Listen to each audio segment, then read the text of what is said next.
Hello everyone, welcome to Naira study. अब आप सब कैसे हैं? आई होप अच्छे होंगे। फ्रेंड्स, आज के वीडियो लेक्चर में जो आपका सब्जेक्ट सामाजिक अध्ययन हो जाता है उसके राजन सीरीज के बहुविकल्पीय टाइप क्वेश्चंस की सीरीज को कंप्लीट करेंगे, जो कि पार्ट फर्स्ट है। इससे पहले की वीडियोस में पवन सीरीज के जो आपके बहुविकल्पी टाइप क्वेश्चंस हो जाते हैं, अति लघु उत्तरीय टाइप क्वेश्चंस हो जाते हैं और लघु उत्तरीय टाइप क्वेश्चंस हो जाते हैं, उनकी सीरीज को कंप्लीट किया। सो फ्रेंड्स, उनको देखने के लिए आपको प्लेलिस्ट में जाना होगा, जहां पर आप देख सकते हैं और तैयारी अच्छे से कर सकते हैं। तो देख लेते हैं आज की सीरीज का first number question. First number question हो जाता है, प्रार्थना समाज के संस्थापक थे महात्मा ज्योतिबा फूले, रामकृष्ण परमहंस, आत्माराम पांडुरंग या कबीरदास हो जाते हैं। तो इसमें जो आपका राइट आंसर हो जाता है तो वो आपका सा ऑप्शन यानी आत्माराम पांडुरंग हो जाते हैं। प्रार्थना समाज की स्थापना 1867 ईस्वी में हुई थी। इसकी स्थापना किसने की? तो आत्माराम पांडुरंग। अंडमान निकोबार द्वीप समूह की राजधानी है पोर्ट ब्लेयर, दमन, सिलवासा या कवरत्ती। तो इसमें जो आपका आंसर हो जाता है वो पोर्ट ब्लेयर यानी कि आ ऑप्शन राइट हो जाता है। हेमेटाइट का संबंध खनिज से है, बॉक्साइट से, लौह अयस्क से, सोना से या तांबा से। तो आपका जो हेमेटाइट का संबंध हो जाता है वो लौह अयस्क से हो जाता है। किससे हो जाता है? तो लौह अयस्क, यानी कि आपका जो बा ऑप्शन है वो राइट हो जाता है, लौह अयस्क। हेमेटाइट या लौह के ऑक्साइड Fe2O3 का खनिज रूप है। ये पत्थरों और मिट्टी में आमतौर पर पाया जाता है। उत्तर प्रदेश में तेल शोधन कारखाना कहाँ स्थित है? इलाहाबाद, मथुरा, बनारस, लखनऊ। तो ये मथुरा हो जाता है, यानी कि बा ऑप्शन आपका राइट हो जाता है। उत्तर प्रदेश में सिंचाई की जाती है, यहाँ पे आपका हो जाता है की जाती है, नहरों द्वारा, कुओं द्वारा, नलकूपों द्वारा या उपयुक्त सभी। तो उत्तर प्रदेश में जो सिंचाई की जाती है वो नहरों द्वारा भी की जाती है, कुओं द्वारा भी की जाती है और नलकूपों द्वारा भी की जाती है। इस तरह से आपका जो दा ऑप्शन हो जाता है यानी कि उपयुक्त सभी, यही आपका राइट आंसर हो जाता है। उसके बाद क्वेश्चन की तरफ चलते हैं। उत्तर प्रदेश में कालिंजर मेला कहाँ लगता है? बांदा में, महोबा में, झांसी में या प्रयागराज में। तो बांदा में, आपका जो बांदा यानी आ ऑप्शन है वो राइट हो जाता है। उत्तर प्रदेश में कालिंजर में ये मेला लगता है, यानी बांदा जिले के कालिंजर में ये मेला लगता है। डिगबोई तेल क्षेत्र किस राज्य में है? असम में, राजस्थान में, केरल में या झारखंड। तो इसमें जो राइट आंसर हो जाता है वो ऑप्शन यानी कि असम हो जाता है। डिगबोई तेल क्षेत्र भारत के असम राज्य के तिनसुकिया, किसका? तो यहाँ पे हो जाता है तिनसुकिया जिले में स्थित एक शहर है। डिगबोई असम के तेल नगरी के रूप में जाना जाता है। इसे क्या कहा जाता है? तो तेल नगरी कहा जाता है। क्वेश्चन आपका हो जाता है, उत्तर प्रदेश में माघ मेले का आयोजन कहाँ होता है? प्रयागराज में, कानपुर में, फतेहपुर में या कौशाम्बी में। तो प्रयागराज इसका राइट आंसर हो जाता है, यानी कि आ ऑप्शन राइट है। भारत में सर्वाधिक साक्षरता दर किस राज्य में है? तो यहाँ पे मेघालय हो जाता है, पश्चिम बंगाल हो जाता है, केरल हो जाता है, उत्तर प्रदेश हो जाता है। तो केरल राज्य जो आपका सा ऑप्शन है वो आपका राइट हो जाता है। केरल सर्वाधिक साक्षरता दर वाला राज्य, और अगर परसेंटेज की बात की जाए तो 96.2% यानी परसेंटेज, ये इसका परसेंटेज हो जाता है। भारत का मैनचेस्टर किसे कहा जाता है? कानपुर को, अहमदाबाद को, मुंबई को या कोयम्बटूर को। तो यहाँ पे चीजें आप लोग समझिए, यहाँ पे पूछा गया है भारत का, और उत्तर प्रदेश या उत्तर भारत का अगर पूछा जाता तो आपका आंसर अलग हो जाता। यहाँ पे कानपुर भी दिए हैं तो कंफ्यूज मत होइएगा। भारत का मैनचेस्टर अगर आए तो अहमदाबाद होता है, और उत्तर भारत का अगर आए तो किसे कहा जाता है? तब कानपुर को कहा जाएगा, ठीक है ना। तो यहाँ पे ध्यान रखिएगा, इसमें जो आंसर आपका हो जाता है वो अहमदाबाद हो जाता है। 2011 की जनगणना के अनुसार उत्तर प्रदेश साक्षरता की दृष्टि से किस स्थान पर है? तो 15वें स्थान पर है, 20वें स्थान पर है, 24वें स्थान पर है या 29वें स्थान पर है। तो इसको समझ लेते हैं। इसमें आपका जो द ऑप्शन है यानी 29वें स्थान पर है, यही आपका राइट आंसर हो जाता है। 2011 की जनगणना के अनुसार उत्तर प्रदेश की साक्षरता दर 67.68% थी, जिसमें उत्तर प्रदेश की ग्रामीण साक्षरता दर कितनी हो जाती है तो 65.5 यानी 65.5% तथा शहरी साक्षरता दर हो जाती है 75.1% थी। इस लिहाज से यहाँ पे हो जाता है 11,43,97,555 व्यक्ति साक्षर हैं। कितने व्यक्ति साक्षर हैं तो 11,43,97,555 इतने व्यक्ति साक्षर हो जाते हैं। अब क्वेश्चन की तरफ चलते हैं। भारत की सबसे प्राचीन पर्वत श्रृंखला कौन सी है? हिमालय, अरावली, पश्चिमी घाट या सतपुड़ा? तो आपकी जो अरावली हो जाती है यानी कि बा ऑप्शन है यही राइट हो जाता है। अरावली गुजरात, राजस्थान, हरियाणा और दिल्ली से गुजरती है। कहाँ कहाँ से गुजरती है तो गुजरात से, राजस्थान, हरियाणा और दिल्ली से। क्वेश्चन आपका हो जाता है भारत में कुपोषण का स्तर मापने के लिए कितने वर्ष तक के बच्चे लिए जाते हैं? तो 0 से 5 वर्ष तक के, या 0 से 8 वर्ष तक के, या 0 से 10 वर्ष तक के, या 0 से 12 वर्ष तक के। तो इसमें आपका जो आंसर हो जाता है वो आ ऑप्शन यानी 0 से 5 वर्ष तक के बच्चे लिए जाते हैं। सरकारी आंकड़ों के अनुसार 55% कितने तो 55% बच्चे कम वजन के हैं और 55% बच्चों की मौतें कुपोषण के कारण हो जाती हैं। संयुक्त राष्ट्र संघ की संस्था यूनिसेफ का मुख्य कार्य क्या है? स्वास्थ्य सुविधाओं को बढ़ावा देना, पर्यावरण संरक्षण को बढ़ावा देना, महिला सशक्तिकरण एवं लैंगिक समानता को बढ़ावा देना या कृषि सुधार को बढ़ावा देना।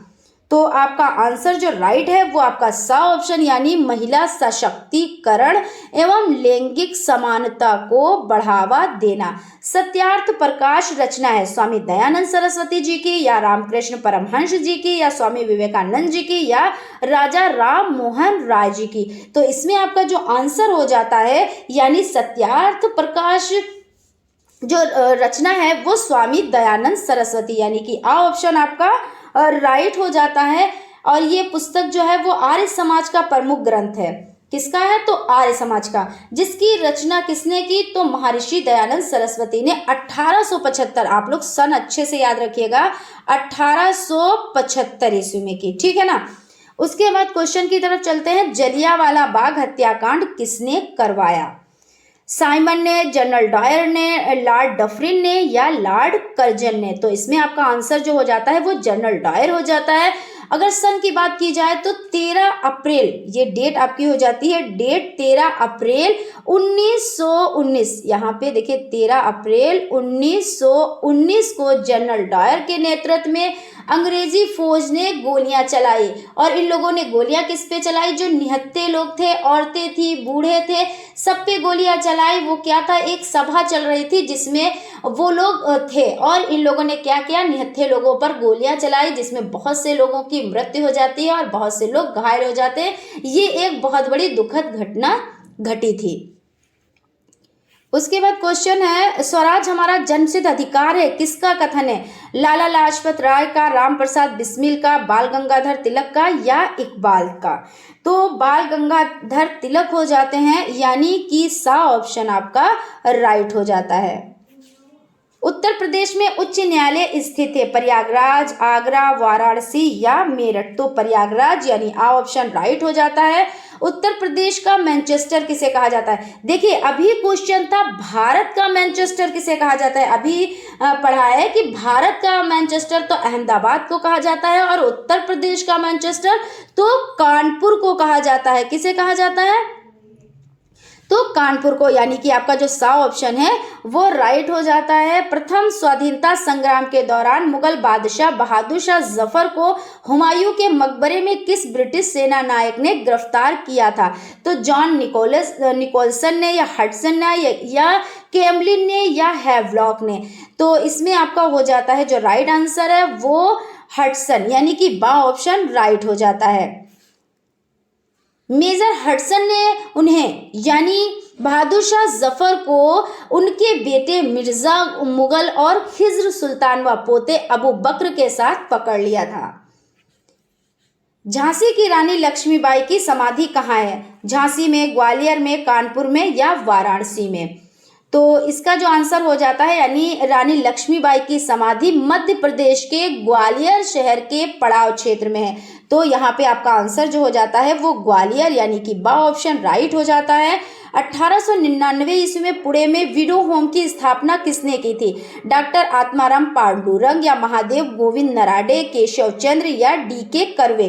तो डी.के. कर्वे हो जाते हैं विधवाओं की मदद करने के लिए। ये किसके लिए स्थापना इसकी की गई थी? तो विधवाओं की मदद करने के लिए। स्वामी दयानंद सरस्वती ने आर्य समाज की स्थापना कहाँ की थी? लाहौर में, मुंबई में, प्रयागराज में, या जयपुर में? तो अप्रैल 1875। कब? तो अप्रैल 1875 में दयानंद सरस्वती जी ने बॉम्बे, यानी कि मुंबई, है ना, या बॉम्बे आप कह लें या मुंबई कह लें, बॉम्बे में आर्य समाज की स्थापना की थी। तो इस अकॉर्डिंग आपका जो आंसर हो जाता है वो देखिए, स्वामी दयानंद सरस्वती ने आर्य समाज की स्थापना कहाँ की थी? तो मुंबई, या बॉम्बे बोल लें या मुंबई बोल लें। मेरे सिर पर लाठी का एक एक प्रहार अंग्रेजी शासन के ताबूत की कील साबित होगी, किसका कथन है? इकबाल का, लाला लाजपत राय का, जवाहरलाल नेहरू का, या बाल गंगाधर तिलक का? तो इसमें आपका जो आंसर हो जाता है वो आपका आंसर है लाला लाजपत राय। तो बा ऑप्शन आपका राइट हो जाता है। गदर पार्टी का संस्थापक कौन था? श्यामजी कृष्ण वर्मा, लाला हरदयाल, राजा महेंद्र प्रताप, या बरकतुल्लाह? तो इसमें आपका जो आंसर हो जाता है वो बा ऑप्शन, यानी कि लाला हरदयाल। हिंद स्वराज का लेखक कौन है? लाला लाजपत राय, महात्मा गांधी, बाल गंगाधर तिलक, या अरविंद घोष? तो हिंद स्वराज पुस्तक को गांधी जी ने कब लिखा? तो 1909 में लिखा था, जिसे इंडियन होम रूल भी कह सकते हैं। इस पुस्तक में इन्होंने घोषणा की कि ब्रिटिश शासन भारत में इतने लंबे समय तक केवल भारतीयों के सहयोग के कारण ही कायम रहा। तो इस अकॉर्डिंग आपका जो आंसर हो जाता है वो क्या हो जाता है? तो आपका जो आंसर है वो महात्मा गांधी, यानी कि बा ऑप्शन राइट हो जाता है। काकोरी कांड में किसे फांसी नहीं दी गई? अब इसमें जिसे नहीं दी गई है उस पर टिक करना है। तो आपका जो सा ऑप्शन है वो आपका राइट हो जाता है, यानी मनमथ नाथ हो जाते हैं। कैबिनेट मिशन भारत कब आया था? 1942 ईस्वी में, 1944 ईस्वी में, 1945 ईस्वी में, 1946 ईस्वी में? तो इसमें आपका हो जाता है 1946, यानी कि जो दा ऑप्शन है वो राइट हो जाता है। काला सोना किसे कहा जाता है? कोयले को, जली लकड़ी को, पेट्रोलियम और इससे बने उत्पाद को, या लोहा? तो इसमें जो आपका सा ऑप्शन है, यानी कि पेट्रोलियम और इससे बने उत्पाद को। तो यही राइट आंसर हो जाता है, क्योंकि बहुत लोग इसमें कंफ्यूज होते हैं कि काला सोना कोयले को कहते हैं, तो ऐसा बिल्कुल भी नहीं है। पेट्रोलियम और इससे बने उत्पाद को ही काला सोना कहा जाता है। इस पर डिटेल में डिस्कस कर चुके हैं, आप लोग पिछली वीडियोस देख सकते हैं, जिसमें इन सब चीज़ों पे बहुत ही बारीकी से डिस्कस किया गया है। 1857 ईस्वी की क्रांति के लिए तिथि निश्चित की गई। तो 8 अप्रैल 1857, 31 मई 1857, 10 मई 1857, या 1 जून 1857? तो देखिए, इसमें जो आपका आंसर हो जाता है वो सा ऑप्शन दिए हुए हैं, लेकिन ये आपका रॉन्ग है। क्यों रॉन्ग है इसको समझ लेते हैं। तो 31 मई 1857 को तिथि निश्चित की गई थी। जो ये क्रांति थी इसकी तिथि निश्चित की गई थी, लेकिन तिथि से पहले ही ये क्रांति छिड़ गई थी। तो ये क्रांति जब छिड़ी थी तो 10 मई 1857 को छिड़ी थी, ठीक है ना। तो क्वेश्चन या तो गलत है, क्योंकि ये इनको पूछना चाहिए था कि क्रांति से पहले क्रांति हो गई थी ना ये क्रांति, तो इसमें जो है ये कब से स्टार्ट हो गई थी, वो चीज़ हो जाती 10 मई 1857। लेकिन इसमें जो निश्चित की गई है तिथि, जो निश्चित तिथि की गई थी वो 31 मई 1857। ये आप 2 डेट्स हैं, इनको बहुत अच्छे से याद रखिएगा कि क्रांति निश्चित कब की गई थी और शुरू कब से हो गई। तो 31 मई 1857 को निश्चित की गई थी, लेकिन शुरू 10 मई 1857 को ही हो गई थी, क्योंकि अंग्रेज बहुत ज़्यादा अत्याचार कर रहे थे, और जब कोई अत्याचार ज़्यादा करता है तो उसे फिर डेट की खबर नहीं रहती कि इस डेट में ही हम वो वर्क करेंगे। डेट से पहले वर्क स्टार्ट हो गया था, क्योंकि जो उनके अत्याचार थे वो सहनीय नहीं थे। यही वजह थी कि क्रांति जो है टाइम से पहले ही स्टार्ट हो गई थी। तो फ्रेंड्स, आज यहीं तक। आई होप आप लोगों को सेशन अच्छा लगा होगा। अगर सेशन अच्छा लगा है तो प्लीज़ एक लाइक ज़रूर करें, और अगर अभी तक आप लोगों ने चैनल को सब्सक्राइब नहीं किया तो प्लीज़ सब्सक्राइब कर लें और बेल आइकन को भी ज़रूर प्रेस कर लें, जिससे कोई भी नोटिफिकेशन हो वो आप तक पहुंच सके। तो मिलते हैं नेक्स्ट क्लास में, तब तक आप लोग अपना ख्याल रखें। Thank you.